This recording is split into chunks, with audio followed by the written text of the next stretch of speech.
김태현의 정치쇼.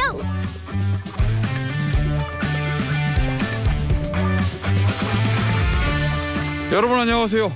김태현의 정치쇼 김태현입니다. 법안 내용 중 일부는 위헌의 소지가 있고 법 체계상 상호 모순되거나 실무상 문제점이 발생할 것으로 확실시된다. 민주당이 추진하는 검수완박 입법에 대한 평가인데요. 이거 누구의 얘기일까요? 민주당 조응천 의원이 당 소속 의원들에게 보낸 편지의 일부입니다. 민변이나 시민단체뿐 아니라 이번 주부터는 법원이나 검찰, 민주당 내에서도 우려의 목소리가 높아지는데요. 진보 언론들도 비판적입니다. 경향신문, 내용 안고 검수완박 내딛는 민주당. 한국일보, 청와대 감속 신호에도 민주당 검수완박 풀엑셀. 과연 민주당에 정말 법안 처리의 의지가 있는 건지, 이쯤 되면 혹시 멈추고 싶은 바람은 없을지 관련 소식은 잠시 후 여의도 타짜에서 얘기를 나눠보도록 하겠고요. 4월 20일 수요일 김태현의 정치쇼 첫 곡입니다. 오늘 첫 곡은 이건 뭐 영화에도 나오고 그래서 너무 유명한 노래인데, 그룹 퀸의 노래 Don't Stop Me Now.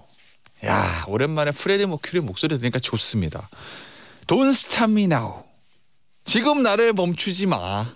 난 계속 갈 거야. 요건데 이게 누가 부르는 노래일까요? 뭐 오늘 저 오프닝과 연결을 시켜보면 민주당 지도부의 얘기 아닌가. 우리는 검수완박을 끝까지 갈 거야. 민주당 일부 의원들이 막아도, 국민의힘이 막아도, 법원, 검찰, 민변, 참여연대가 반대해도 우리는 계속 갈 거야. 요거 아니겠습니까? 오늘의 오프닝과 연결시키면 Don't Stop Me Now. 그런데 끝까지 갈 수 있을지, 끝까지 가는 게 그 사람들 저 민주당 지도부와 민주당 의원들에게 도움이 될 건지, 요거는 잠시 후 여의도 타짜에서 좀 얘기를 나눠보도록 하고요. 9653님, 멈추지 않는 사람 많지요. 앞서 말씀하신 민주당 법안이나 러시아 우크라이나 문제도, 그렇구나, 푸틴도 그러네. 오늘 저 외신 보니까 뭐 용병까지 동원해가지고 5만 명을 병력으로 돈바스 지역을 뭐 공격한다 이런 얘기 있는데, 요거는 크렘린에도 보내야 되겠네, 이 노래. 9654님이 계속 이런 말씀도 해주셨어요. 모두가 고다이바 부인처럼 백성을 먼저 생각하는 모습을 보이면 좋을 텐데, 이 고다이바 부인은 그리고 유명한 초콜릿 브랜드 고디바의 고 이름입니다. 이거를 저희가 이 살롱드지에서 양지열 변호사가 설명을 했거든요. 근데 무슨 내용인지 기억은 안 나. 이 고디바 초콜릿하고 이름이 같다. 뭐 이런 거. 말을 타고 있는 저 부인의 그림이다. 근데 이게 무슨 의미인지 기억이 안 납니다. 제가 듣긴 들었는데. 근데 우리 9653님은 기억을 하시는 것 같아. 커피 쿠폰 당첨. 김부경님, 어머니 간병 중인데 퇴원하실 줄 알고 어지간한 물품들을 다 집으로 보냈는데 간밤 열이 나세요. 엄마와 함께 오늘 정치쇼 병원에서 듣고 있습니다. 커피까지 다 보내버려서 지금 옆 환자에게 하나 얻어먹으려고 상황 살피는 중이에요. 테딩 하나 주시면 좋겠다. 그거 달라고 그러지 마시고 제가 드릴게요. 2장, 어머니 1장, 우리 김부경님 1장, 2장 당첨. 소희정님, 테디님, 오늘 장애인의 날입니다. 장애인 이동권 문제로 사회가 시끌했었는데 장애인이든 비장애인이든 모두 편하게 지낼 수 있게 좋은 쪽으로 해결되면 좋겠습니다 하셨습니다. 아이고, 좋은 말씀 주셨네요. 소희정님께도 커피 쿠폰 보내드리고, 김태현의 정치쇼 참여 방법 알려드릴게요. 휴대폰 문자 샵 1035로 단문 50원, 장문 100원 들고요. 무료로 하실 분들은 고릴라나 유튜브로 들어오시면 되겠습니다.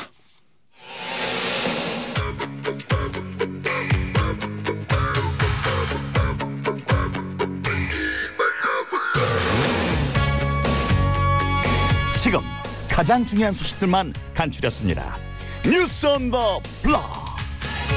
어제 김호수 검찰총장이 국회 법제사법위원회 법안소위위원회에서 검수완박에 대한 반대 의사를 분명히 밝히며 검찰 견제 대안을 내놓았습니다. 한편 대검찰청은 민주당이 발의한 검수완박 법안이 위법 소지가 있다고 판단해 특별 대응 태스크포스를 꾸린 것으로 알려졌습니다. 민주당이 6월 지방선거에서 서울시장 출마를 선언한 송영길 전 대표와 박주민 의원을 공천에서 배제하기로 했습니다. 송 전 대표는 민주당을 파괴하는 자해 행위가 될 것이라며 강력 반발했습니다. 이상민 행안부 장관 후보자의 딸이 고등학교 2학년 재학 중 아버지가 다니던 로펌에서 인턴으로 일한 정황이 드러났습니다. 또 강남 8학군의 자녀 진학을 위해 위장 전입한 의혹도 제기됐습니다. 수요일 뉴스 언더 블럭은 파이낸셜 뉴스의 전민경 기자와 함께합니다. 안녕하세요. 안녕하세요. 자, 역시 뭐 오늘 첫 번째 소식은 뭐 매일이래요. 첫 번째 소식 검수완박입니다. 네. 4월 내내 이럴 것 같은데 어제 김호수 총장이 법사위 출석했어요. 맞습니다. 어제는 이 법안들을 심사하기 위해서 법사위 소위가 열렸는데요. 이 소위에까지 이런 검찰총장이 이제 출석하는 것 자체가 이례적인 일입니다. 아, 소위에? 네. 전체회가 아니고. 맞습니다. 여기에 출석을 하셔서 이제 반대 입장을 조목조목 설명을 했어요. 일단 검찰이 수사권 없이 경찰 기록만으로 기소를 결정하는 게 얼마나 신뢰를 얻을지 의문이다. 수사를 할 수 없게 하는 것은 오랜 기간 축적된 국가의 수사력을 그대로 사장시키는 거다. 네, 없애버리는 거다. 이런 비판을 한 거죠. 그런데 이제 김 총장 같은 경우에 국회 출석에 앞서서 출근길에서도 관련된 발언들을 했어요. 그런데 좀 특이한 점은 검찰 수사의 공정성을 확보하는 그런 방안을 제시하기도 했습니다. 5가지 정도가 되는데요. 네. 표적 과잉 수사 통제 특별법을 제정하겠다. 또 수사심의위원회의 권한을 강화하고 검찰 수사에 대한 국회의 현안 질의를 도입하겠다. 네. 또 국회 검사 탄핵 소추를 강화하겠다. 그리고 정관이유 처벌 강화 이렇게 5가지를 제시를 했습니다. 그런데 대검 대변인실은 뭐 수사 지휘권이나 수사권에 관한 그런 발언은 그런 뭐 문재인 대통령한테 보고한 내용은 아니다. 이런 지적도 나오고 또 검찰 내부의 의견을 충분히 수렴한 건 아니라 이런 지적도 있습니다. 김호수 총장의 한 말들이 잘못하면 또 정치 개입을 심화시키는 일이 될 수도 있기 때문에 아직까지는 이걸 좀 더 상황은 지켜봐야 될 것 같고요. 네, 문재인 대통령에 대한 그런 비판 목소리도 국민의힘은 계속 내고 있어요. 이제는 국회에 떠넘기기는 그만둬라. 대통령다운 모습을 보여주고 거부권을 행사해달라 이렇게 요청을 하고 있습니다. 알겠습니다. 근데 법원에서도 어제 좀 반대 얘기가 나왔어요? 네, 어제 김형두 법원 행정처 차장이요. 이 검찰 수사권 전면 폐지는 위헌이다 이런 입장을 냈고요. 헌법재판소도 검사의 수사권은 인정하고 있다. 수사지휘권은 수사권의 일부다 이런 입장을 밝혔습니다. 알겠습니다. 오늘 지금 평검사 회의가 어제 밤새 열려가지고 한 210명 모였다는데 오늘 오전 9시쯤에 결과 발표할 예정이라고 합니다. 지금 뭐 시작이 되는지 저희가 한번 확인해 보겠는데. 네, 결과 나온 것도 가지고 왔거든요. 아, 제가. 그래요? 나왔어요? 네. 네. 어제 7시에 모였죠. 근데 새벽 5시 10분까지 했습니다. 어마어마한 마라톤 회의를 했고요. 이렇게 오래 끈 이유가 어쨌든 이 검수완박 법안에 대한 그런 비판의 목소리에 좀 공감대를 형성하면서도 또 스스로 좀 어떻게 좀 개선할 수 있을까 이런 내용들도 나왔다고 해요. 어제 그래서 입장문을 조금 전 9시에 냈는데요. 네. 검수완박 법안은 검사의 두 눈을 가리고 손발을 묶는다. 범죄는 만연하되 범죄자는 없는 나라를 만드는 거다. 이렇게 비판도 했고요. 네. 그런데 이제 평검사들은 수사의 공정성과 중립성을 확보하기 위한 자체적인 노력을 지속하겠다. 이런 얘기도 했어요. 그래서 국민들이 직접 중대범죄 수사 과정에 참여할 수 있는 그런 통제 장치를 만들고 또 평검사 대표들이 정례적으로 회의를 하겠다. 이런 대안들도 마련을 했습니다. 알겠습니다. 요 얘기는 여기서 마무리하고 이제 검수완박이 둘러싼 어떤 정치적인 쟁점들 그건 잠시 후에 여의도 타자 시간에 좀 짚어보도록 할게요. 자세히 2부에서. 정호영 당선인 검수완박과 더불어서 매일 등장하는 사람입니다. 네. 죄송합니다. 정호영 후보자죠. 당선인이 아니라 정호영 보건복지부 장관 후보자. 요추 6번 요건 또 뭐예요? 이 정호영 후보자의 자녀의 입시 논란이 계속 나왔었는데 이번에는 병역 논란도 나왔습니다. 이 아들이요 경북대 의대에 재학 중이죠. 이 정 씨가 지난 2010년에 첫 번째 병역 판정 검사에서는 현역 판정을 받았어요. 그런데 5년 후 재검에서는 사회복무요원 소집 대상으로 판정이 달라진 겁니다. 이게 병원 진료 기록에는 추간판 탈출증, 즉 허리 디스크다 이렇게 기록이 돼 있는데 병사용 진단서에는 척추 협착으로 진단명이 둔갑이 됐다 이렇게 지적을 하고 있는 게 민주당의 주장입니다. 네. 그리고 이 진단서에 요추 6번이라는 단어가 등장을 해요. 그런데 민주당에서는 이 요추 6번이 실제로 존재하지 않는 거 아니냐. 이거 잘못된 진단서다라고 얘기를 했어요. 네. 그런데 당장 후보 측에서는 반발을 했어요. 이 요추 5-6번이라는 표기가 임상 현장에서 통상적으로 사용되는 전문 용어다. 이 말은 요추 5번과 천추 1번 이렇게 동일한 의미로 받아들여진다. 허위 아니다 이렇게 반박하고 나섰습니다. 허위는 아니다. 알겠습니다. 이게 이제 뭐 청문회까지 가게 되면 또 청문회에서 하나 쟁점이 되겠네요. 우리 국민들이 제일 민감해하는 게 학교하고 병역 문제니까. 그렇죠. 예, 근데 뭐 청문회까지 갈지 안 갈지는 잘 모르겠으나 네. 어쨌든. 예. 그런데 이런 상황에서 윤석열 당선인 측의 입장이 또 나왔어요. 예. 이 정호영 후보자와 원래 40년직이다 이런 보도들이 계속 나왔었는데 예. 조금은 거리두기를 시작한 것 같습니다. 어제 배현진 당선인 대변인이 40년직이라는 거는 잘못 알려진 사실이다. 네, 이렇게 밝혔습니다. 사실 뭐 40년 직이건 4년 직이건 이게 중요한 쟁점은 아닌데 인수위의 당선인 비서실의 대변인이 이렇게 얘기했다는 의미가 네. 이게 과연 소위 말하는 손절하려는 건지 요거에 대한 해석도 잠시 후에 여의도 타짜에서 한번 해보도록 할게요. 네. 자, 근데 행안부 장관도 뭐 소위 말하는 아파 찬스 이런 얘기가 나왔네요. 네, 맞아요. 이상민 행정안전부 장관 후보자의 딸 이야기인데요. 고등학교 때 아버지가 다니던 법무법인에서 인턴으로 일한 정황이 드러난 겁니다. 당시 미국 고등학교 2학년이었는데요. 방학 기간에 인턴을 했고 이 기간은 이상민 후보자가 이 율촌 이 법무법인에서 파트너 변호사로 재직한 기간과 겹치면서 뭐 찬스를 받은 거 아니냐 이런 논란이 나온 거예요. 처음에는 다만 이 후보자가 딸이 인턴했다라고 했다가 나중에는 체험 프로그램을 한 거다라는 입장을 바뀌었습니다. 그래서 앞으로 또 어떤 해명이 나올지 지켜봐야 될 것 같습니다. 알겠습니다. 지방선거 공천 얘기 좀 해볼게요. 야, 어제 민주당에서 송영길 전 대표하고 박지민 의원 서울시장 공천 배제한다는 발표를 했어요. 민주당 네. 시끌시끌하던데. 그렇죠. 이게 어제 저녁에 급작스럽게 내려진 결정이라서 아무래도 내홍이 다시 점화되는 그런 느낌이에요. 일단은 그 송영길 전 대표 같은 경우는 출마 자체로도 찬반이 나뉘었었잖아요. 그렇죠. 네, 지금 오늘 아침에도 여기에 뭐 송영길 대표와 박주민 공천 배제한 거 반대한다. 네. 또는 뭐 원칙대로 경선하자 이런 입장들 의원들의 입장문이 계속 아침부터 쏟아지고 있거든요. 일단은 이건 어제 공천관리위원회에서 내린 결정이고 오늘 민주당이 비상대책위원회를 열고 여기서 최종 결정을 하게 됩니다. 일단 당사자들은 굉장히 당혹감을 어제부터 밝히고 있어요. 네. 송영길 전 대표는 이번 서울시장 공천에 비대위가 현명한 결정을 하길 바란다. 그렇지 않으면 지방선거를 사실상 포기한 거다. 민주당을 파괴하는 자회 행위가 될 거다. 이렇게 비판했습니다. 네, 박주민 의원도 SNS에 입장을 냈네요. 네, 박주민 의원도 이런 어제 전쟁 같은 법사위 중에 정말 이런 발표가 나온 거거든요. 박주민 의원이 전쟁 소위에서 사회를 맡고 있었거든요. 법사위 소위에서. 네, 그렇죠. 그래서 아주 짧은 어제 저녁 밤 메시지로는 전쟁 같은 법사위 중에 점점점 이렇게 당황스러운 기색을 보였습니다. 알겠습니다. 이재명 전 대선 후보 지금 민주당 상임 고문인데 보궐선거 이번에 출마 가능성이 있어요? 그 보도가 있네요. 이재명 상임고문이 국회의원으로서 첫 도전이 있을지 이런 게 지금 주목이 되고 있는 건데요. 예. 이제 지방선거에서 각 당 현역 의원들이 최종 후보가 되면 의원직을 내려놓게 되는데 그 빈자리에 이재명 후보가 들어가겠느냐, 이재명 고문이 들어가겠느냐 이런 이야기입니다. 일단은 이재명 고문이 경기 성남시장 출신인 만큼 그렇죠. 출마 가능 지역으로는 경기 성남 분당갑 또 분당을 지역이 꼽히고 있어요. 네. 여기에 경기지사 도전 중인 국민의힘 김은혜 의원 그리고 성남시장 차출설에 오른 민주당 김병욱 의원이 이 지역구기 때문에 이 지역에 나오지 않을까 싶고요. 또 한 가지 지역은 인천인데요. 송영길 전 대표요? 맞아요. 송영길 대표가 만약에 서울시장에 나오면 인천 계양을 이것도 후보군을 꼽혔지만 이거는 상황을 봐야겠네요. 알겠습니다. 네. 자, 노정희 중앙선거관리위원장 대법관이죠. 사퇴한다는 건가요?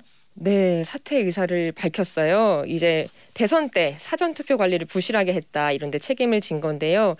그때 사전투표 때 코로나 확진자와 격리자의 투표용지를 소쿠리나 비닐봉지에 넣어서 논란이 됐었죠. 소쿠리 대선. 네, 그런 말도 나왔었는데 대선 직후부터 사퇴 압박을 계속 받아왔는데 논란이 된 지 44일 만에 사직서를 낸 겁니다. 지방선거 하고 물러난다고 안 한다고 그러더니 사직했네요 결국엔. 그렇죠. 지방선거가 사실 42일밖에 안 남았거든요. 네. 그래서 아무래도 일단 김필곤 상임위원 후보자가 직무를 대행할 가능성이 높습니다. 알겠습니다. 외신 하나 마지막으로 좀 보겠습니다. 아까도 제가 잠시 말씀드렸는데 돈바스 우크라이나 여기서 이제 결전이 시작된다는 거죠. 네, 이 우크라이나가 동부 돈바스 지역에 대한 대규모 공격을 시작을 했고요. 이번 공격은 러시아가 우크라이나를 침공하고 1단계 작전을 마무리하고 돈바스 지역에 전력을 집중하겠다고 선언한 지는 24일 만입니다. 돈바스에서 결국은 민간인 피해도 속출하고 있는데요. 젤렌스키 우크라이나 대통령은 결사항전 의지를 밝혔어요. 그래서 양측이 이 동부 지역에 화력을 집중하면서 전쟁이 장기전으로 전개될 걸로 보이는 상태입니다. 알겠습니다. 뭐 일각에서는 6.25 전쟁처럼 뭐 3년 갈 수도 있다 뭐 이런 뭐 관측을 하는 외신들도 있다고 하는데 좀 상황을 좀 지켜보기로 하고 하나만 더 짧게 볼게요.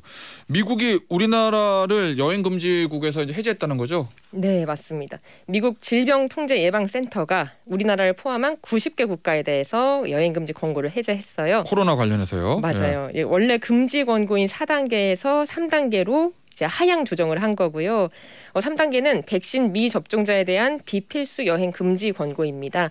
뭐 우리나라와 영국, 호주, 일본 이런 국가에 대해서 이렇게 판단을 내린 건데 조금 더 자유로운 여행과 이동이 가능해질 걸로 보입니다. 미국 관광객들이 올 수도 있다. 뭐 이런 얘기겠네요. 네. 알겠습니다. 오늘 수요일 뉴스 언더 블락은 여기서 마무리할게요. 지금까지 파이낸셜 뉴스 정치부의 전민경 기자였습니다. 감사합니다. 네, 고맙습니다. 수요일 2부와 3부 김태현의 정치쇼 최고의 시그니처 코너 탑 오브 탑 원탑 여의도 타짜. 오늘은 오랜만에 완전체로 세 분이 다 모셨어요. 윤태권 더모아 정치분석실장, 장선철 대구가톨릭대 팀교수, 김상회 시사평론가 나오셨습니다. 안녕하세요. 안녕하세요. 오늘 또 오랜만에 세 분 그냥 완전체로 보니까 좋네. 예. 외로웠습니다. 그러셨어요? 네. 한 번씩 다 빠지셨잖아. 네. 그죠? 우리 장 교수님만. 네. 제가 잘 지키고 있었습니다. 가장 오래 하셨어요. 우리 장성철 교수가. 이게 저희가 오늘 2부에서 할 거는 검수완박하고 한동훈 법무부 장관 후보자 얘기고 3부에서 할 거는 지방선거 민주당 공천하고 그다음 국민의힘 공천 요거 그다음 안철수 대표 국민의힘 합당 요거 할 건데 일단 검수완박 관련해서 지금 문자가 들어왔거든요. 의견은 두 분이 제가 보니까 왠지 제 느낌에 민주당 지지하시는 분인 것 같아요. 근데 검수완박에 대한 생각은 다르신 것 같습니다. 먼저 6059님. 문자부터 제가 소개해드리고 얘기 한번 해보죠. 6059님. 종종 다시 듣기로 들었는데 오늘은 쉬는 날이라 집 앞산에 오르며 본방 듣게 하고 있습니다. 민주당은 대다수의 사람들이 반대하고 있는 이 법안을 왜 이렇게 밀어붙이려 하는 걸까요? 민심이 떠나가는 소리가 들리지 않나 봅니다. 6월 1일 지방선거 때 어찌 하시려고 그러는지 유유하셨고 2031님. 두 번째로 김태현의 정치쇼 들어보네요. 정치는 잘 모르지만 검수완박을 해야 할 것 같고요. 후보자들도 조국 전 장관처럼 똑같이 검증해야 될 것 같네요. 이렇게 검수완박에 대한 의견은 다르신데 6059님 같은 경우에는 민주당을 좀 걱정해 주시는 그런 좀 뉘앙스가 좀 풍기기도 하고 어찌됐건 요 검수완박 얘기 해보겠어요. 근데 우리 윤타짜 권위 부산의 권인가? 권위가? 원래 어디죠? 권이요? 그쪽이죠 원래. 지리산인가? 하여튼 지리산 남원인가? 거기 있어 어쨌든. 자 권이 우리 제작진한테 사전 인터뷰 때 이런 말씀하셨다며? 민주당이 검수완박 진짜 원할 것 같아요? 이렇게. 그러니까 여기에 더 본질적인 건 이런 거예요. 민주당이라는 게 과연 누구고 무엇이냐? 현재 민주당이라는 것이. 너무 어려운데? 어렵다. 민주당이지 뭘. 국민의힘을 보면요, 뭐 약간 이제 소규모적인 이제 충돌들은 있지만은 크게 뭐 윤석열 정부 지지로 올라가야 된다, 지방선거 이겨야 된다, 뭐 이런 식의 돼가지고 좀 크게 이제 비슷해 보여요. 목표 지향점이. 그리고 이제 예를 들어서 뭐 누구냐 정호영 후보자에 대한 딴소리 나오지만 그것도 선명하게 보여요. 이런 지점 때문에 이 사람은 뭐 안 된다, 뭐 기다. 근데 민주당을 보면은 실제 바라는 게 무엇인지, 그럼 지금 민주당의 실제 주도권을 잡고 있는 사람은 누군지 그런 것들을 저는 잘 모르겠어요.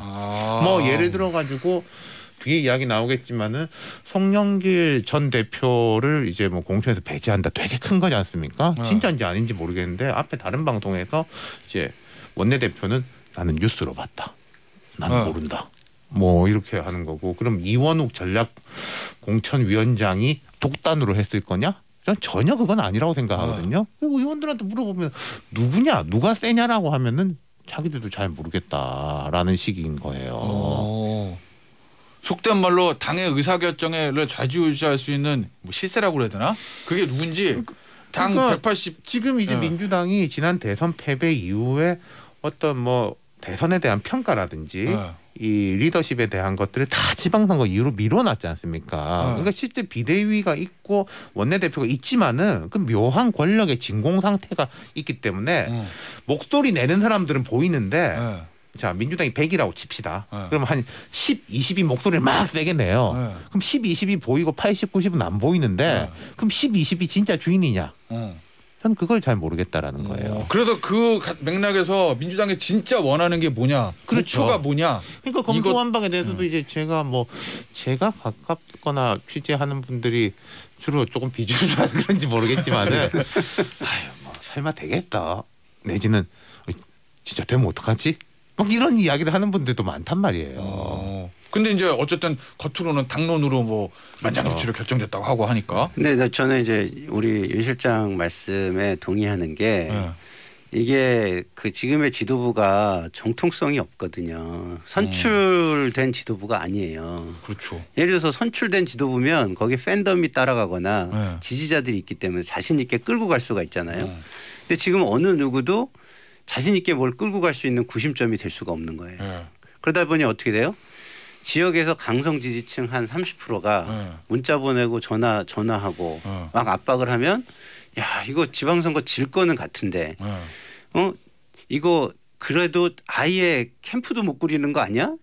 이런 또 우려가 있는 거예요. 왜냐하면 강성 지지층에서 그거라도 없으면 안 된다. 그쵸. 그 세력이라도. 그 30%를 무시하고 또 못 간다 이런 또 우려가 있는 거예요. 근데 30%에서 35% 많이 보면 한 38%까지를 우리 지지층이라고 본다면 나머지 12%를 채우지 않고 선거를 이길 수 있냐 이거예요. 문제는.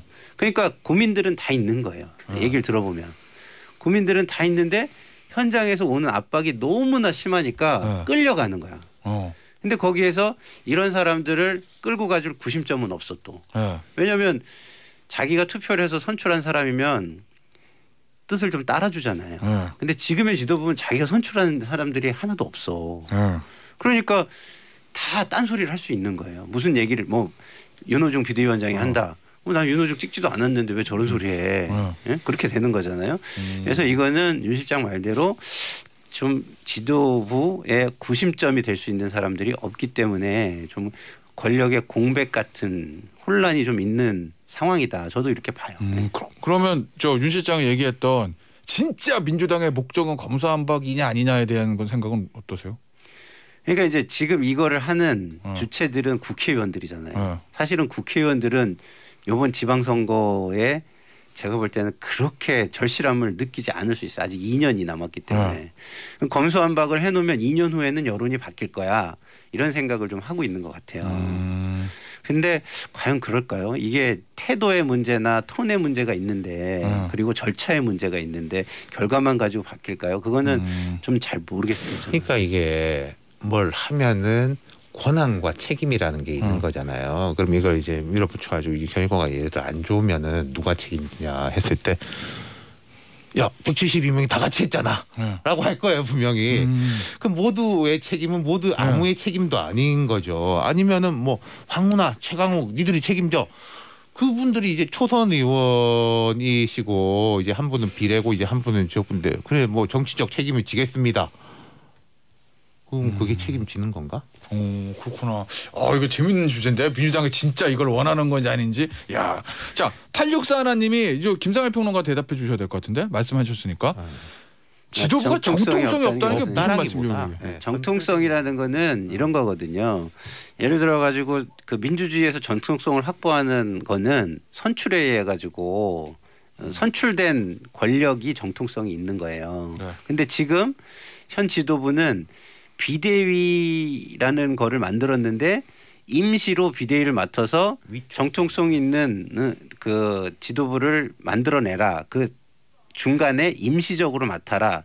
이 지도부가 저희가 하겠습니다라고 공천까지를 끌고 가게 된 거예요.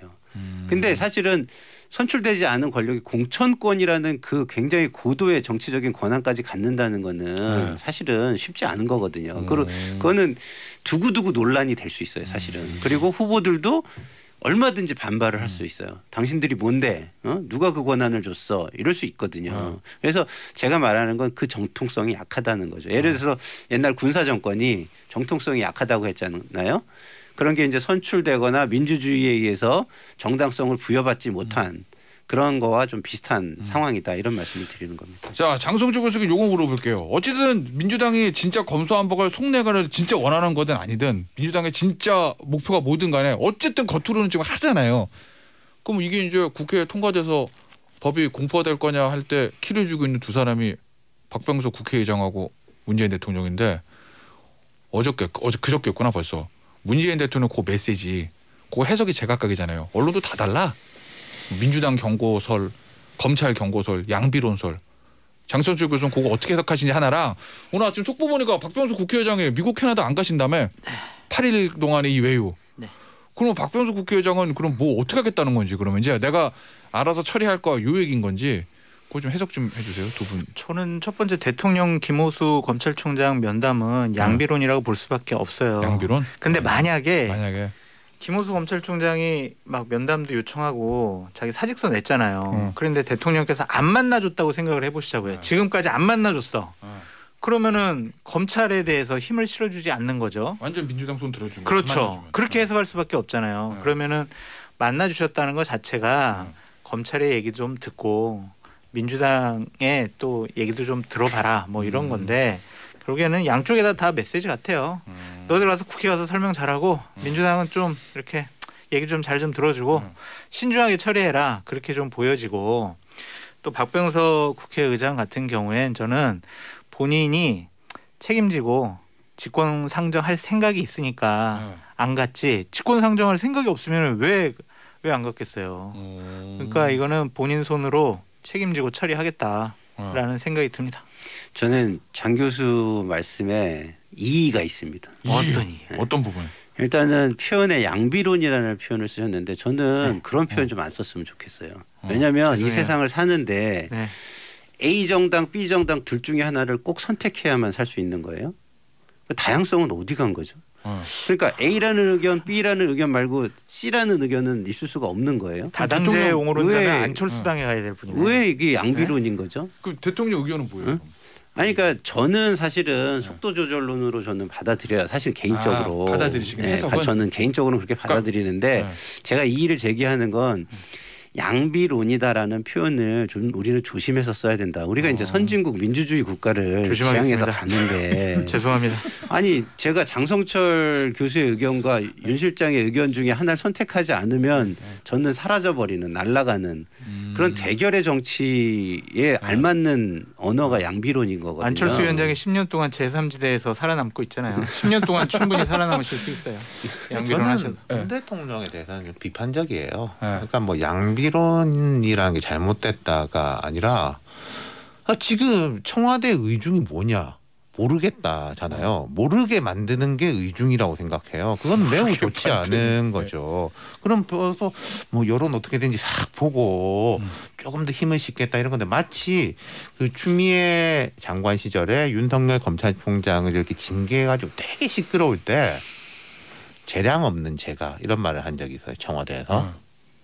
저는 그때도 되게 비판적이었거든요. 뭐 윤석열을 징계를 할 수도 있고 대통령이 또 아니면은 아니 검찰총장 임기를 해야 되고 왜 장관이 왜 이렇게 하냐라고 할 수도 있는데 모르겠다라는 거랑 똑같은 거잖아요. 지금도 마찬가지. 근데 이 정도면 저는 속도 조절론에 제가 힘을 실는 이유는 강성 지지층이 있잖아요. 문재인 대통령도 지지층이 있거든요. 근데 거기를 일방적으로 아니다라고 할 수는 없어요. 그러니까 이거를 기교적으로 기술적으로 이제 표현을 한 게 김호수 총장을 만나준 것이고 아까 장 교수님 얘기했지만 안 만나줬으면 그건 해라는 청신호 그린라이트를 보내는 거잖아요. 근데 김호수 총장을 만났다는 것 자체 반려했다는 것 자체 그리고 국회에 잘 설명해라 라는 것 자체가 제가 볼 때는 어느 정도 공감대를 얻어가면서 해라 라는 속도 조절론을 얘기한 것이다. 저도 이제 김상혜 선배 말씀에 좀 공감을 하는데 문제는 이게 자 나의 이제 전략적 수야라고 했을 때 그 전략적 수를 아무도 모르면은 해석을 못하면은 그 전략이 통하지가 않는 거예요. 그러고 이제 저 누굽니까? 그 원내대표 그걸 해석해 주는 게 기자들이고. 아니 근데 원내대표 같은 경우에 근데 언론마다 다 다르잖아요. 박홍근 원내대표 같은 경우에 그런 말씀 아니다라고 해버리잖아요. 우걱우걱 씹어 먹어버리면은 그게 전략이 안 통하면은 쓸모없는 전략이 되는 거죠. 하여간 민주당은 나쁘고 한심하다라는 것이 제 결론입니다. 왜냐면은 집권 5년 차고요. 네. 지금 대통령 임기 20일 남았어요. 네. 이제 가지고 마지막 남은 개혁, 검찰 개혁 우리가 완수하겠습니다. 네. 이게 맞냐 이거죠. 지금 5년 동안 뭐 했냐고요. 네. 근데 그리고 저는 기본적으로 이중잣대 내로남불 끝까지 그 정체성을 버리지 않고 있는데 2달 전에 윤석열 당선인이 자 청와대 집무실 용산으로 옮기겠습니다라고 했을 때 뭐라고 비판했냐고요. 어떻게 2달 만에 옮기냐. 좀 부작용도 좀 우리가 충분히 검토하고 전문가들 얘기 좀 들어보고 그렇게 해야지 왜 이렇게 조급하게 이렇게 빨리 이렇게 밀어붙이듯이 하느냐라는 비판을 했잖아요.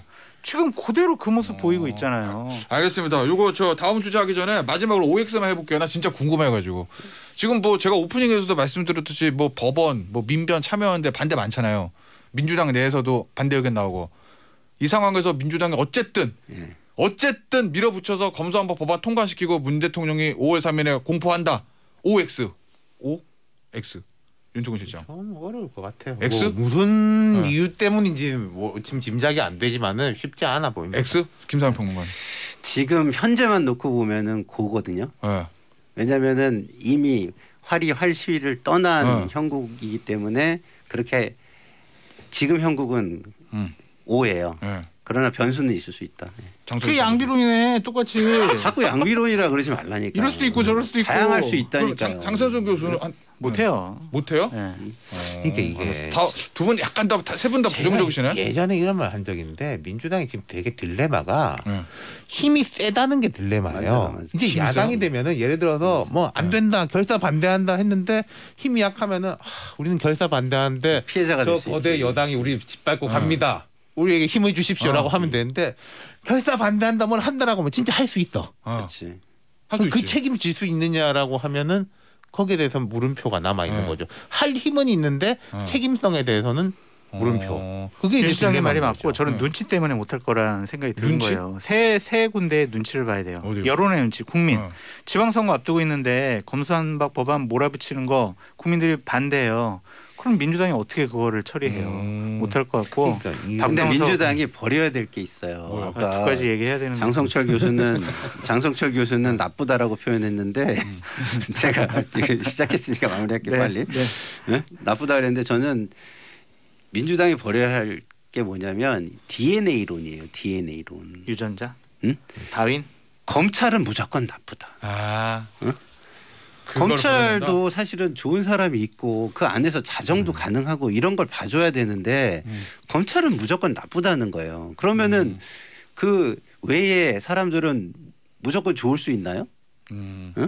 그러니까 이게 그 안에 DNA론 자체에 옛날에 김의겸 대변인이 말한 우리 유전자에 뭔 없다. 그런 식의 접근하는 걸 저는 좀 이제는 버려야 될 것 같아요. 그러니까 나머지 두 개. 장선수. 박병석 국회의장 눈치도 봐야 되고 네. 그다음에 항상 신중하게 모든 걸 판단하라고 하는 문재인 대통령의 눈치를 봐야 된다. 왜냐하면 작년 9월에 검수완박 법안하고 언론중재법 대통령께서 신중하게 처리하라고 브레이크를 걸었어요. 그러니까 대통령께서는 이렇게 강행 처리하는 것에 대해서는 약간 좀 근본적으로 거부감이 있는 거예요. 오늘 오늘 저 한국일보인가 보니까 윤석열 당선인은 웃고 있다. 국민의힘은 꽃놀이 펼쳤다. 검수완박 관련해서 이런 기사 있던데. 맞는 얘기야? 하겠어요. 그러니까 민주당이 안 좋은 상황인 게 맞아요. 저는 이런 느낌도 드는 게 지금 국민의힘은 예를 들어 경기도지사 경선이 뭐 오늘 내일 이렇게 되는 거죠. 지금 민주당도 경선 기간이니까 후보들이 약간 뭐 말을 안 하고 있는데 자 후보 결정됐다. 한번 생각해 봅시다. 민주당 경기도지사 후보가 있고 서울시장 후보가 누가 돼요? 그럼 그때부터는 국민의힘 뭐 오세훈 서울시장 후보라든지 뭐 이제 김은혜 혹은 유승민 후보가 검수완박에 대해서 어떻게 생각하십니까? 라고 물어보면 민주당 후보가 우리 민생 이야기합시다. 이럴 거예요. 분명히 경선하고 본선 가가지고 완전히 달라질 거예요. 프레임이. 근데 오히려 국민의힘은 그 일관성이라는 게 있는 거잖아요. 우리는 여기서도 막고 본선 가서도 막는다. 이건 뭐 부패 역량을 약화시킨다라는 게 있는데 민주당은 저는 한 열흘만 지나면은 호남을 제외한 다른 지역 후보들하고 호남하고 확 온도 차이가 느껴질 거예요. 그래서 또 동력이 없다고는. 근데 민주당은 이런 착각을 할 수가 있죠. 이번 지방선거는 투표율이 낮을 것이다. 60% 초반 나온다. 민주당 지지층만 나와서 투표를 하면 우리가 이번에 수도권을 이길 수 있다라고 생각할 텐데 그거는 착각입니다. 알겠습니다. 장성철 교수 말에 저는 동의하는 게 이런 거예요. 제가 이제 우리 당의 의원들하고 대화를 해보면 제가 이제 국민을 위해서 이거 하면 안 됩니다 얘기하면은 네가 말하는 국민이 누구냐는 거야 저한테. 그래서 제가 굉장히 당황을 해서. 그럼 의원님이 말하는 드렸죠. 국민은 누구예요? 이래 보시죠. 그러니까 지지층. 거기는 지지층을 얘기하는 거고 저는 국민이라고 얘기하면 지지층 플러스 중도까지를. 중도가 네. 자, 목소리가 점점 사라집니다. 쉬었다가 3부에 올게요.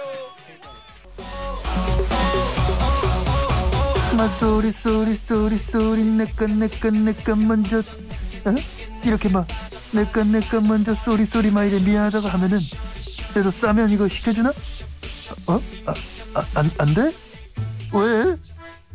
강원지사에서 컷오프된 김진태 전 의원은 이 사과를 해서 구사일생이 됐잖아요. 김진태 전 의원 3년 전이던가요? 한 공청회에서 5.18 민주화 운동의 북한 개입설을 주장했죠. 그러다가 왜 이제 와서 사과하나요?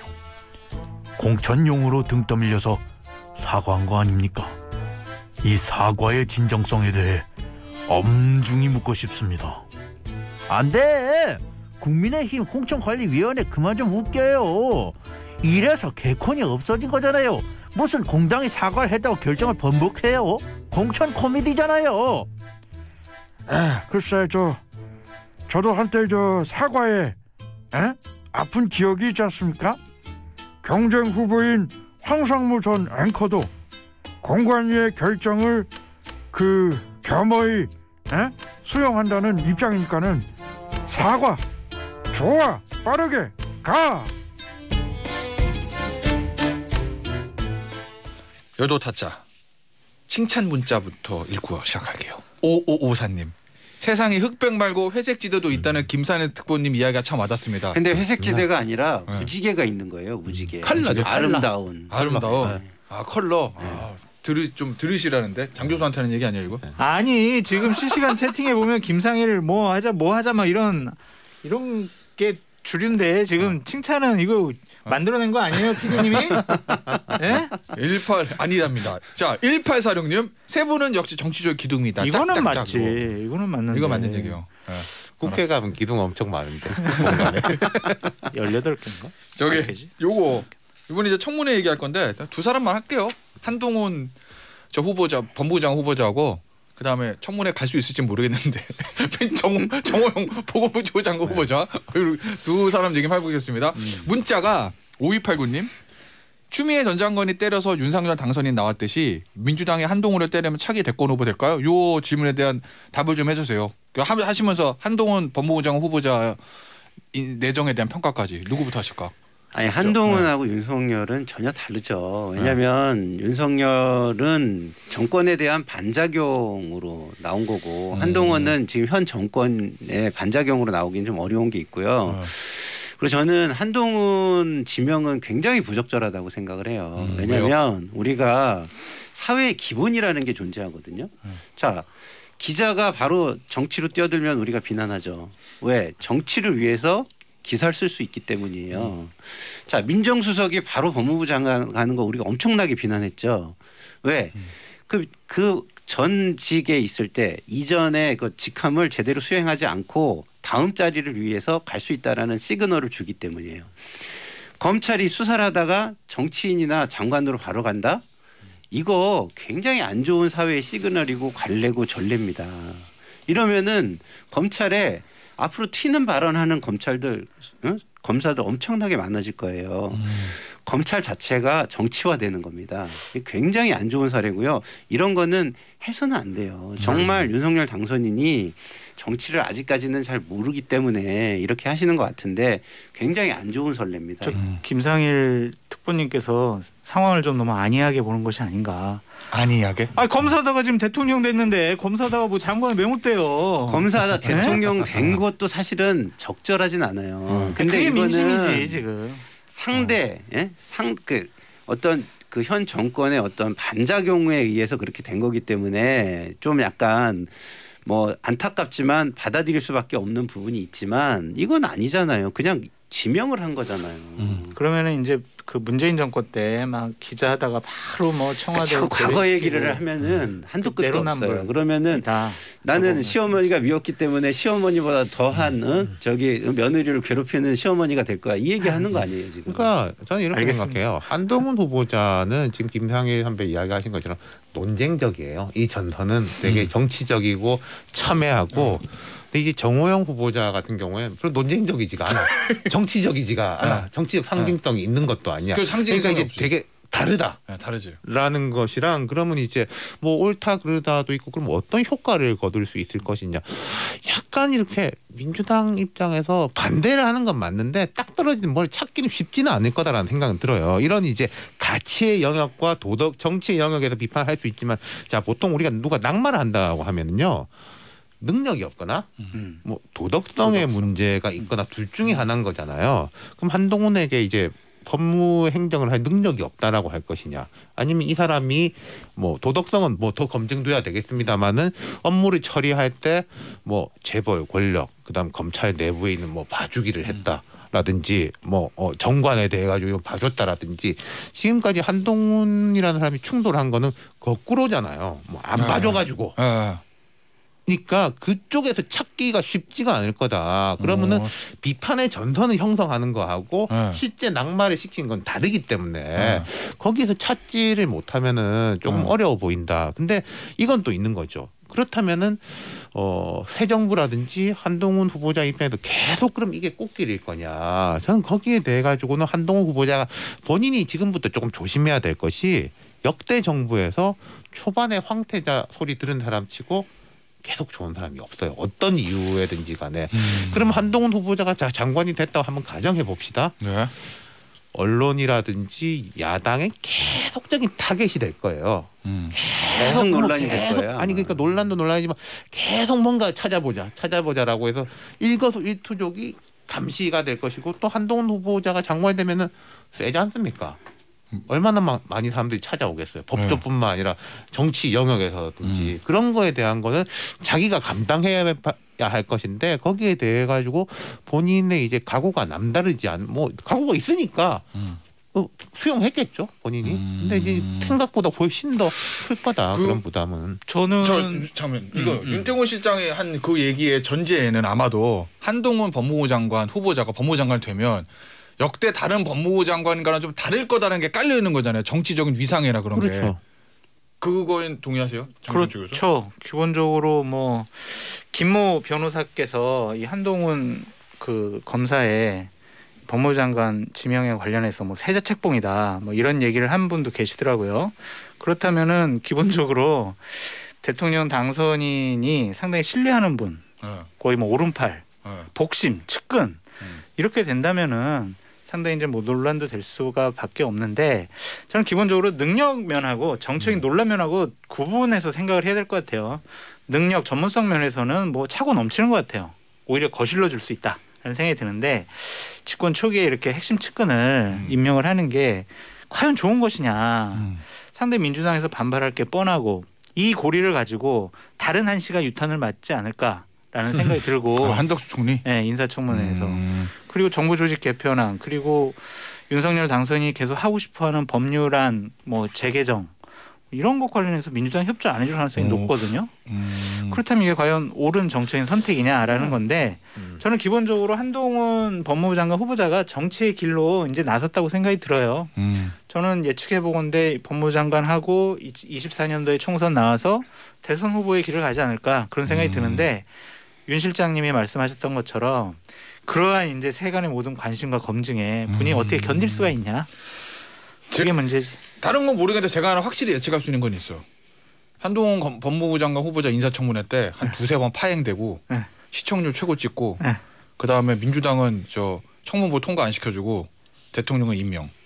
이렇게 될 것 같거든요. 아니, 그 이유도 이후에도 검찰 문제나 이런 문제가 계속해서 그 국민의 삶과는 좀 관련 없는 이슈가 정치의 탑을 차지해 갈 가능성이 되게 많아요. 제가 김상환 평론가 요거 물어볼게요. 네. 그러면 어쨌든 한동훈 저 후보자 청문회가 어떻게 돼갈 거는 대충 그려지잖아요. 그렇죠. 민주당은 어떤 전략으로 임하는 게 맞는지랑 우리 윤태곤 실장은 그럼 일종의 방어하는 측면 한동훈 후보자는 어떻게 임하는 게 맞는가? 왜냐하면 민주당 그게 정치적인 입장에서는 상황이니까. 민주당 입장에서는 최대한 이거를 가지고 뭐 그 명분을 만들어내야죠. 왜냐하면 아까 우리 윤 실장 얘기했지만 막을 수는 없어요. 왜냐하면 이 임명을 강행할 수 있는 거거든요. 장관 청문회는 그 어떤 강제적 권한이 없어요. 그렇기 때문에 강행할 수 있기 때문에 이거는 임명은 갈 거예요. 그러면 민주당 입장에서는 최대한 그 옛날에 조국 그 상황 때처럼 최대한 한동훈 그의 문제, 지명의 문제 이런 것들을 최대한 부각시키는 거를 전략으로 삼을 수밖에 없죠. 그러니까 근데 이제 제가 생각하는 이런 거예요. 그럼 민주당도 그러니까 조국 전 장관 이런 거지 않습니까? 아니 이 사람이 이런 게 있었어라고 하니까 이제 상처를 받은 그렇죠. 거잖아요. 한동훈한테도 뭐 그런 걸 찾아야지. 당신 대통령 친하잖아. 그 이야기를 하루 종일 의원들 12명이 돌아가면서 해봤자 그건 한동훈이라는 사람을 띄워주는 거밖에 안 될 거다. 새로운 걸 찾아야 될 거다. 그러니까 예를 들면 뭐 조국 전 장관한테 수사 누가 그렇게 하래? 뭐 아니, 채널A 뭐, 사건 아니, 뭐야 뭐가 이런 거 하면 안 된다는 뭐, 거죠. 그렇죠. 뭔가 뭐 도덕성의 문제가 됐건 뭐 그런 거를 그 업무상의 문제가 됐건 예를 들어서 한동훈이라는 사람이 검사를 하면서 얼마나 많은 일들을 했겠습니까? 그중에 이런 거 정말 잘못된 거잖아. 이런 걸 찾아야 되는 거지. 왜 대통령하고 친해? 뭐 이런 거는. 테디님이 그러면- 유난히 관심 보이면서 막 컨설팅을 막 지금 끌어내는 것 아니, 같아요. 궁금해서.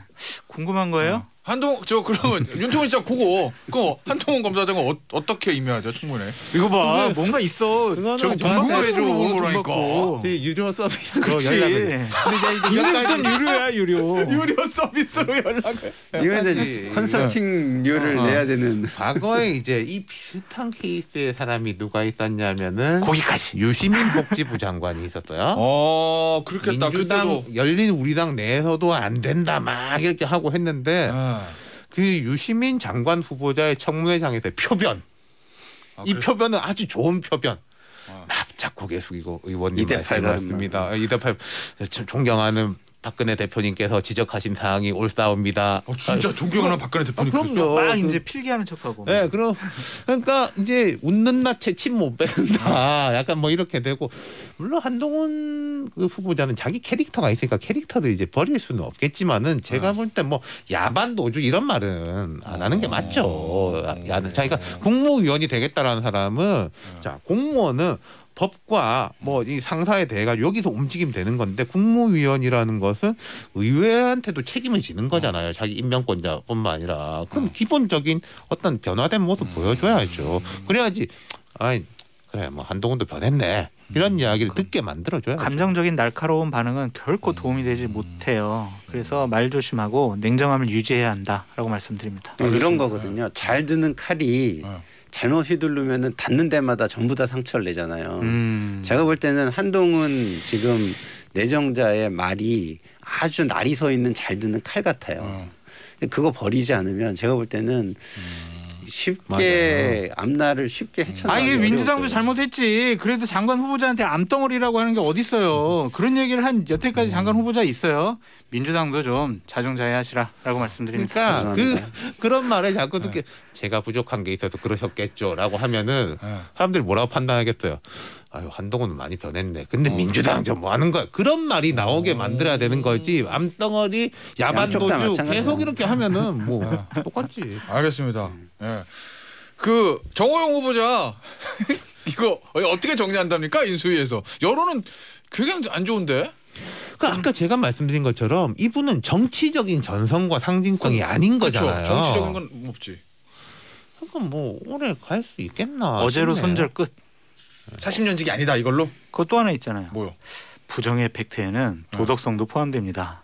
그저께는 부정의 팩트가 나오지 않았다 그랬는데 도덕성도 포함됩니다. 끝이에요. 그럼 이제 정리한다는 얘기 인수위. 날짜만 보는 것 같다라는 생각이 들고 그러니까 보수파 진영이 지난 5년 동안 초토화됐다가 간신히 윤석열이라는 분을 영입을 해가지고 정권을 다시 잡아왔잖아요.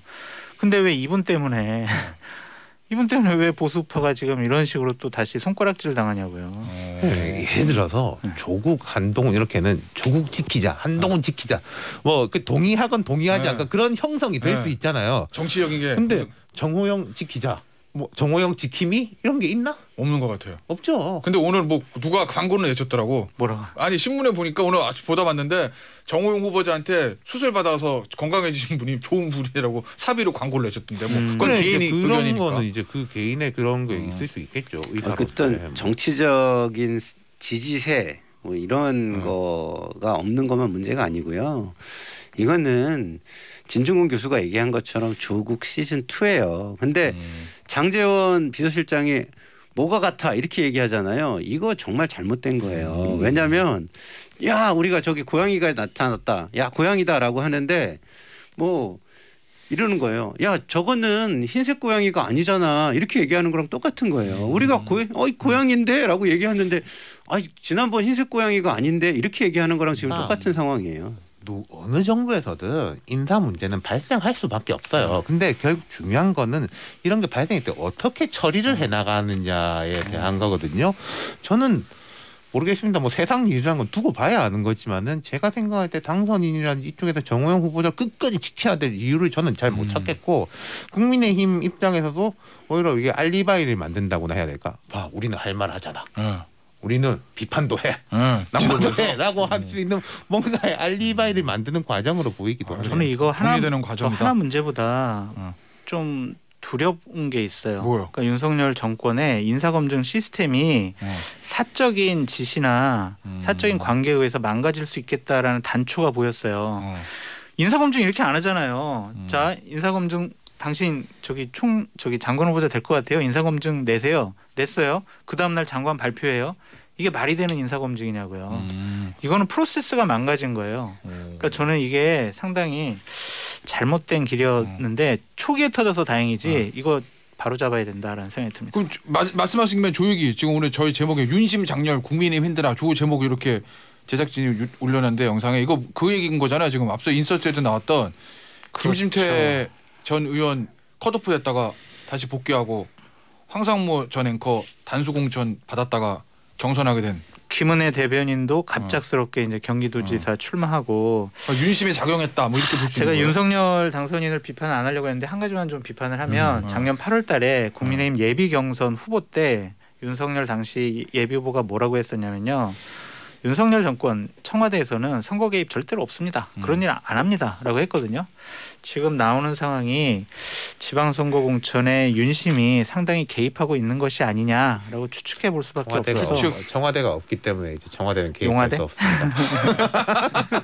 그러니까 이게 용산이 개입하고 있어요. 그러니까 저는 이게 그 당선인 측뿐만 아니라 국민의힘한테도 이런 충고 같은 걸 드리고 싶은 게 여기는 이제 당청 관계라는 걸 만들어가는 과정이에요.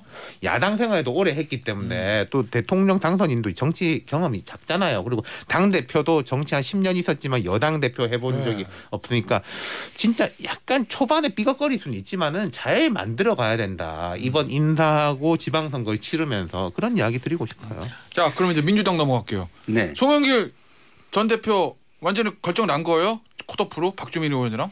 지금 아니래잖아요. 비대위의 결정을 남겨놓고 있다. 뭐 이런 식으로 지금 얘기가 나오고 있잖아요. 그 처음 결정을 누가 한 거예요? 컷오프 어젯밤에? 공관위가 한 거죠. 공관이요? 전략공천위원회 전략공천위원회에서. 그러면 그 전략공천위원회에서는 컷오프 시키고 어떻게 한다는 거예요? 나머지 사람들로 경선한다는 거예요? 아니면은 다른 사람을 전략공천으로 꼽겠다는 거예요? 박영선 전 의원 얘기. 그러니까 나와가지고. 지금 원래는 전략공천을 할 만한 인물을 찾아서 꼽겠다는 그런 게 있었는데 마땅한 인물을 잘 찾지 못하고 있다. 이게 이제 지금의 상황인 거죠. 근데 그러면 궁금한 게 마땅히 꽂을 사람 준비도 안 돼 있는데 나름 경선하면 가장 유력한 둘을 컷오프 시킨다? 나머지들 가면 경선한다 이거예요? 근데 이제 그게 참 고민이 되는 지점인 거예요. 왜냐하면 송영길 대표의 경우는 유력하긴 하지만 당 대표였던 사람이기 때문에 유력할 수밖에 또 없는 거예요.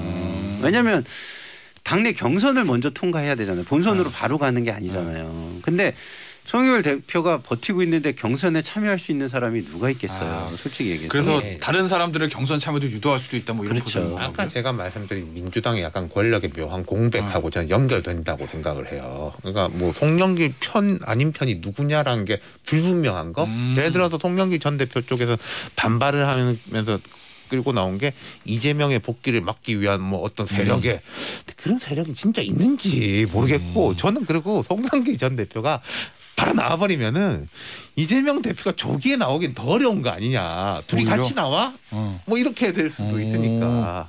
알겠습니다. 지금 뭐 책임을 져야 될 분들이 전면에 다 나온 형국이에요. 윤호중 원내대표도 사실은 책임을 져야 되는데 그렇죠. 비대위원장하고 있고 송영길 대표는 가장 중요한 곳에 본인이 스스로 자출을 하고 있고 지금 사실은 자 그러면 20초 남았어요. 예상 민주당 서울시장 후보 누가 된다.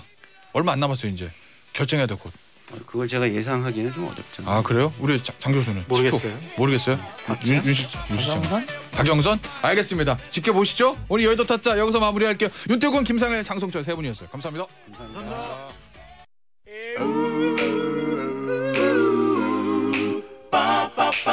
쇼는 계속되어야 한다. 김태현의 정치쇼. 김태현의 정치쇼 수요일 4부 뉴스 없는 시간에 돌아왔어요. 자, 두 분 모셨습니다. 숨을 고르고 현직 대한민국 최고의 스포츠 폭로가 전직 국회의원 보좌관 그 국회의원은 도지사를 거쳐 제주 그냥 할게요 이제 제주 도지사를 거쳐서 대선 후보 갔다가 선대위 정책기획위원장 했다가 국토부 장관 후보자로 혹시 나가십니까? 청문회 뭐 참고인 뭐 이런 걸로? 저요? 네. 저는 안 나가요. 예전 부장관이라고. 저는 오래됐어요. 아 그래요? 예. 현 이종원 평론가 모셨어요. 안녕하세요. 안녕하세요. 자, 제 왼쪽엔 이제는 고정인 것 같은 스페셜 게스트 이성모 이데일리 기자 모셨어요. 안녕하세요. 네, 안녕하세요. 전문용어로 방고. 네. 방송 용어입니다. 영광입니다. 네. 네. 자, 우리 오늘은 피겨 샛별 신지아 선수. 야, 이 주니어 세계 선수권 대회에서 16년 만에 은메달 김연아 선수 이후에요. 네. 하긴 제가 예전에 2000년대 초반인가 막 김연아 선수 정말 애뛸 때 막 정말 중학생 때인가? 네. 저 신문에서 막 그 본 기억이 있거든요. 주니어 선수권 대회 드디어 막 이러고. 그러다가 이제 피겨킨 됐으니까. 네, 2005년에 세계 주니어 선수권대 은메달을 차지하면서 우리나라가 발칵 뒤집히죠. 그러니까 남의 나라 얘기인 줄 알았거든요. 피겨는. 그런데 김연아 선수라는 정말 걸출한 선수가 나오니까 야, 우리나라도 저런 멋진 선수가 나오는구나 했는데 2005년 은메달에 이어서 2006년에는 금메달을 차지해요. 제가 2004년 뭐 때쯤에 김연아 선수 아주 아기 때 인터뷰를 한 적이 있거든요. 그때 제 인생 기자 생활 전체를 통틀어서 가장 많은 메일을 받았는데 그중에 대부분이 일본어였습니다.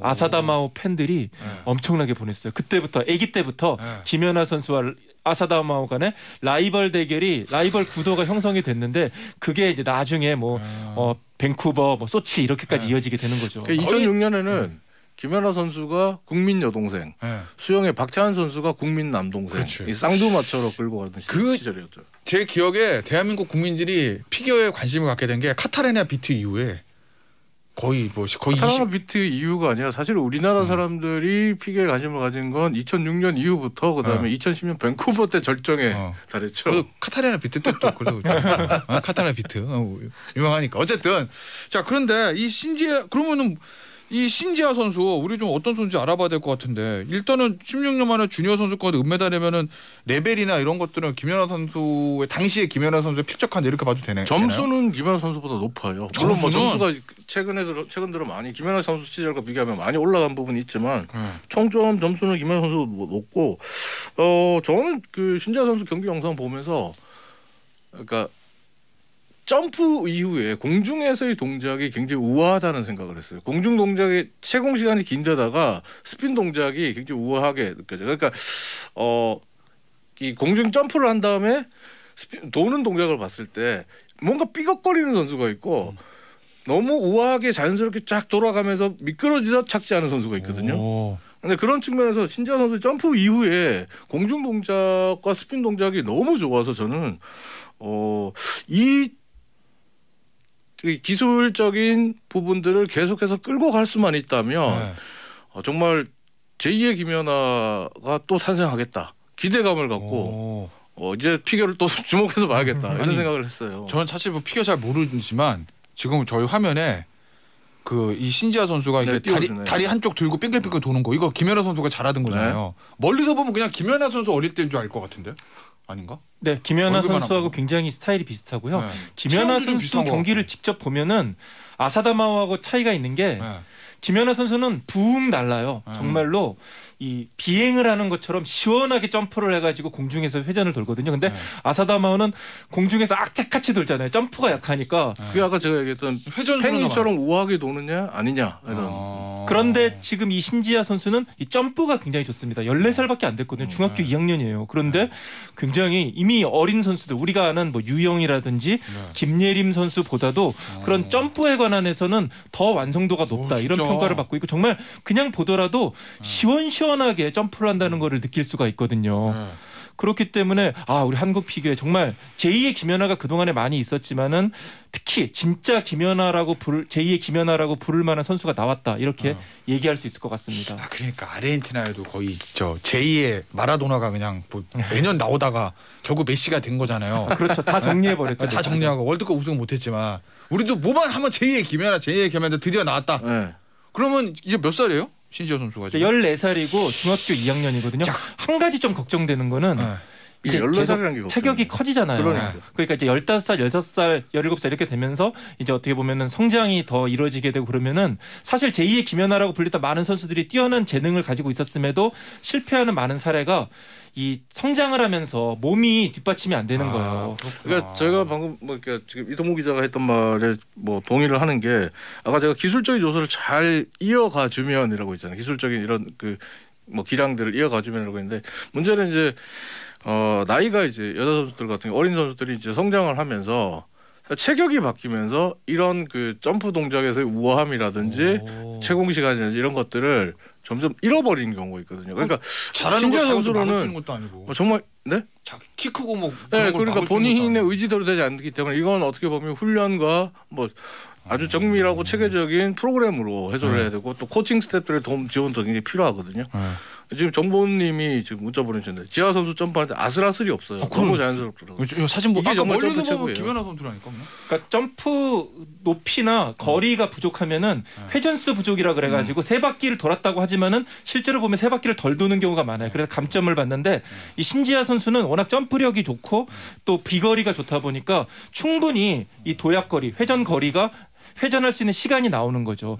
다만 이제 이게 나이를 더 먹어갈수록 골격이 커지고 체중이 불어나면은 무릎이라든지 발목이라든지 이런 부분에 좀 부담이 따를 수밖에 없거든요. 이제 그런 부분을 잘 극복을 해야 될 텐데 그래서 러시아 선수들이 어릴 때부터 어린 선수들에게 약물을 강요하고 그런 게 있는 거예요. 그런 신체적인 부분을 어떤 제어하기 위해서. 그러니까 신지아 선수도 그런 고비를 앞으로 잘 넘기는 게 실제로 중요합니다. 그러니까 신지아 선수의 경기력에 대해서 이번 경기력에 대해서는 두말할 나위 없이 제2의 김연아급이다라는 찬사를 보내도 돼요. 오죽하면 미국 현지에서 미국의 피겨 팬들 팬 사이트에 들어가 보면 그러니까 이번에 우승한 선수가 미국의 레비터 선수인데 미국 선수 자국 선수가 우승했음에도 불구하고 신지아 선수랑 0.54점 차이로 이제 우승을 했거든요. 종합 점수에서. 근데 미국 팬들이 이거는 이견이 있을 만한 우승이다.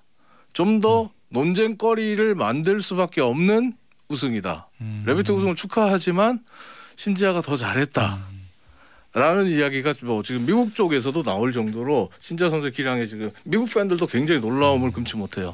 자, 그러면 14살이요? 14살 지금? 네, 그렇습니다. 그럼 다음 올림픽이 승부인가요? 이 신지아 선수한테는 18이면? 그렇죠. 올해 이제 올림픽이 열렸으니까. 18인데 좀 적자가 나요? 좀 어린 거예요?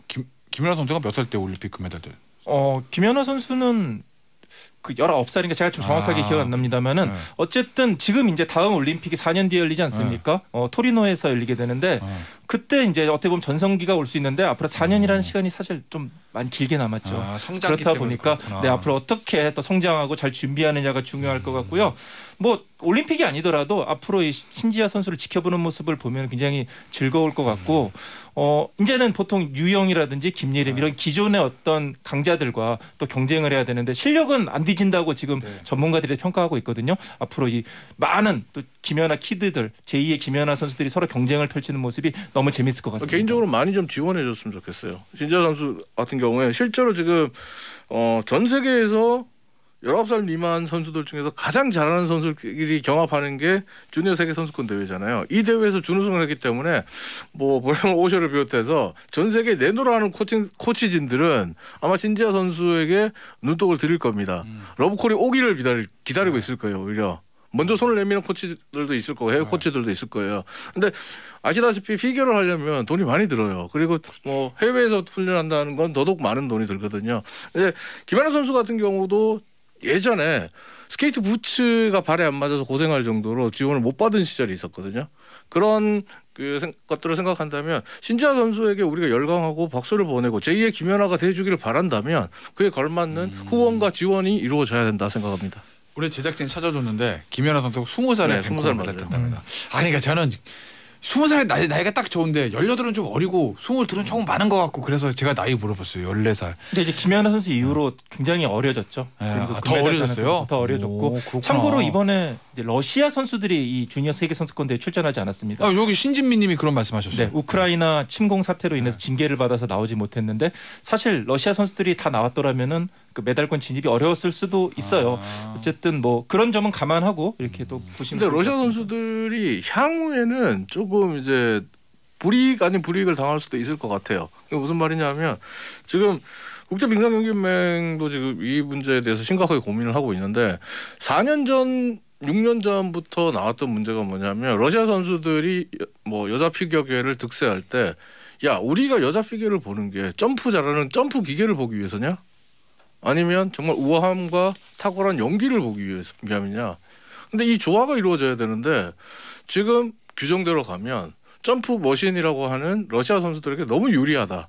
문제 삼자라는 목소리가 있는데 지금 이제 러시아에 대한 대서방 여론이 너무 안 좋으니까 러시아에 대한 지금 그 나이 제한 규정도 좀 바꾸고 룰도 점프 기술에만 너무 가산점을 많이 주는 룰도 좀 완화하자 이런 쪽으로 지금 나오고 있거든요. 알겠습니다. 요 신지아 선수 얘기 여기서 마무리하고 우리 이제 이제 하기 싫은데 갑자기 이거 주제가 신지아 선수 계속 얘기하죠. 그러니까요. 근데 벌써 넘어가 버려가지고 이거 K리그 동남아시아 국민들께는 죄송하지만 한국 축구가 클럽이든 대표팀이든 동남아시아 국가한테 진다. 그것도 세 팀이 연이요. 거의 한국 축구 역사상 최초 아닌가? 그러니까 대구 FC가 싱가포르 클럽 라이언 시티에게 0대3으로 졌고요. 전남 드래곤즈는 BG 빠툼 이 태국 팀인데 이 팀에게 또 0대2로 졌고 K리그 최강이라 불리는 울산까지 이 조호르 다툴 닥짐이라는 말레이시아 클럽에게 1대2로 졌어요. 나라 돌아가면서 그래서 가지가지 한다 진짜. 뭐 이게 월요일에 열렸었거든요. 그래서 K리그 블랙 먼데이다. 뭐 이런 얘기까지도 있었습니다. 아니 얼마 전에 케이블 TV 막 틀다 보니까 축구하더라고요. 잠깐. 근데 사실 제가 K리그는 잘 안 보는데 거기다가 뭐 저 동남아시아 팀이랑 하고 있어가지고 그런 거 없다 하고 넘어갔더니 그게 다 진 경기들이구나. 근데 이제 세 팀 감독들의 얘기가 다 눈여겨볼 만해요. 무슨 말이냐면 홍명보 울산 감독 같은 경우에 경기 끝나고 나서 상대가 잘한 것도 있겠지만 우리가 이길 수 있는 내용이 아니었다. 즉 우리 선수들이 그만큼 못했다는 거죠. 뭐 했대 그러면? 그리고 대구의 이제 가마 감독 같은 경우도 경기 내용적으로 우리가 이길 수 있는 경기가 아니었다. 똑같은 멘트라거든요. 그러니까 경기 내용적으로 졌다는 거는 어떻게 보면 이거는 냉정하게 말하면 경기 외적 변수가 아니라 실력에서 밀렸다라고 볼 수도 있는 거예요. 경기를 풀어가는 실력. 그러니까 예를 들면 예전에 선수들의 기량이 아니라 경기를 풀어가는 실력. 예를 들면 예전에 우리 저 오만 참사 이런 거 있었잖아요. 그 쿠일로 감독 때 그때 보면 막 공격하다가 그냥 잠그기에 당해 한 골도 못 넣고 있다가 역습에 당해서 뚱땅으로 한 골 먹고 자빠지고 막 이랬잖아요. 그렇게 진 게 아니에요. 그게 아니라 완벽하게 경기 내용에서 졌습니다. 완벽하게 끌려가는. 네. 이게 좀 이유가 있는데요. 원래 아시아 챔피언스리그는 홈앤드 어웨이로 치릅니다. 그런데 지금은 코로나19 사태로 이게 국가 간의 왕래가 왔다 갔다 하는 게 쉽지 않다 보니까 한 곳에 모여서 팀들이 각 조별마다 조마다 모여서 경기를 치는데 월드컵처럼. 공교롭게도 이게 다 동남아시아에서 지금 경기가 치르는 거예요. 뭐 베트남이라든지 말레이시아라든지 태국에서 이렇게 경기가 열리다 보니까 우리 K리그 선수들이 어제까지 K리그 국내에서 경기 치르고 그냥 넘어간 겁니다. 사실 뭐 현지 적응도 없었고 날씨 적응도 없었고 시차 적응도 못했고 그렇다 보니까 좀 어려움을 겪는 부분이 있고 그리고 이제 국가대표 대결이었으면 우리가 아마 쉽게 이겼을 거예요. 그런 상황을 감안하더라도. 그런데 이 조호르라든지 뭐 빠툼이라든지 라이언시티 이런 동남아시아 이틀 팀들은 그 나라의 레알 마드리드 같은 팀이에요. 그러니까 이 자금도 굉장히 많고 지원도 빵빵하고 그래서 외국인 선수들도 엄청나게 데려와요. 그러니까 단순히 동남아시아 팀이다라고 보면 안 되고요. 실제로 이 싱가포르의 라이언시티 같은 팀은 우리나라 김도훈 감독이 지휘봉을 잡고 있고요. 우리나라 국가대표 장신 공격수 김신욱 선수가 이 팀의 주전 공격수로 뛰고 있습니다. 그러니까 싱가포르 팀이 아니라고 봐야 돼요. 뭐 브라질 출신도 있고 그렇다 보니까 그런 점을 좀 감안하고 이 결과를 받아들이면 좋을 것 같고 뭐 그렇다 하더라도 좀 충격적이긴 하죠. 저는 시차 적응 그다음에 뭐 날씨 탓 이런 힘들다고 봐요. 그러니까 시차와 날씨 탓을 하기보다는 오히려 경기 그러니까 일정이 2-3일 간격으로 빡빡하게 치러진다. 여기서 이제 체력이 거의 뭐 많이 소모됐다. 뭉텅 떨어졌다. 이렇게 볼 수 있는 부분인데 날씨 탓이랑 시차 적응 문제 얘기하면 대구가 뭐 그 이전 경기에서 중국팀 상대로 7대0 승리 거뒀는데. 근데 중국은 물론 유소년 팀이 나왔지만 그래도 좋은 경기라고 보였잖아요. 근데 제가 볼 때 그 K리그 팬 중에 이런 팬들 사이트에서 이런 얘기가 있던데 오늘을 기억해야 된다. 저는 이 말이 맞다고 보는 게 뭐냐면 우리 선수들이 방심했어요. 경기 초반에 방심했어요. 체력이 떨어진 상태에서 방심까지 하고 들어갔어요. 그러다가 먼저 얻어맞으니까 당황하게 되고 경기 제대로 풀리지 않고 화가 나는 거고. 대구 같은 경우는 홍철 선수가 경기 후반에 막판에 뭐 비신사적인 행위로 퇴장도 당하고. 홍철 선수가? 네. 3대0으로 지고. 네. 그런 상황이었거든요. 어떻게 보면 뭐 지금 이성무 기자도 얘기했지만 동남아 팀을 이제는 우리가 만만하게 생각하고 뭐 가볍게 이기지 이렇게 들어가서는 안 돼요. 최소한 클럽 팀은? 네, 성장하고 있거든요. 아니 뭐 지금 국대도 뭐 성장을 하고 있는 분위기고. 국대도 마찬가지인 게 박항서 감독이 베트남 대표팀을 성공적으로 이끌고 있잖아요. 그러면서 베트남에서 이런 동남아시아에서 한국 축구를 배우자 이런 열풍이 굉장히 많고 그러니까 롤 모델로 한국 축구를 삼고 있어요. 그렇기 때문에 한국의 또 어떤 정신력 축구까지 더해지면서 굉장히 빠르게 성장하고 있는 것은 틀림없습니다. 그러니까 이제 우리가 지난 월드컵 때 그 지략가라고 불렸던 신태용 감독이 이끄는 우리 대표팀이 세계 최강이라고 독일을 잡았잖아요. 근데 그 지략가 신태용 감독이 인도네시아 대표팀 맡고 있잖아요. 그러니까 한국을 만나면 아시아 최강이라고는 한국을 만나서 뭐 어떤 경기가 펼쳐질지 몰라요. 축구는 이제 정말 아시아 쪽에서는 공은 둥글다가 통하는 시대가 됐어요. 근데 우리가 이제 사자가 쥐 잡을 때도 최선을 다하고 그러니까 어떤 국가를 만나도 최선을 다해야 되는 건 맞는데 이제 동남아 축구도 만만하게 보면 안 됩니다라는 말이 나 너무 서글픈데. 나 듣기 싫은데 그러면 우리만 영원히 잘하고 딴 팀들은 못해요? 아니 그게 아니고 이제 아시아에서는 그래도 이제 우리가 또 축구는 좀 하는데 이 동남아 국가까지 신경 쓴다는 이게 축구 팬의 한 사람으로서 그럴수록 우리가 가슴 아프다 얘기지. 우리 축구에 더 투자하고 더 발전할 수 있는 노력을 해야죠. 그러니까 한 가지 반가운 소식은 오늘 전북 현대는 일본 팀 요코하마를 이겼어요. 그럼 됐네. 네. 별로 안 반가운 소식은 우리나라 19세 이하 대표팀이 베트남 23세 이하 대표팀하고 경기를 했는데 친선 축구였어요. 근데 1대1로 무승부를 기록했습니다. 4살 많잖아요. 베트남 팀이.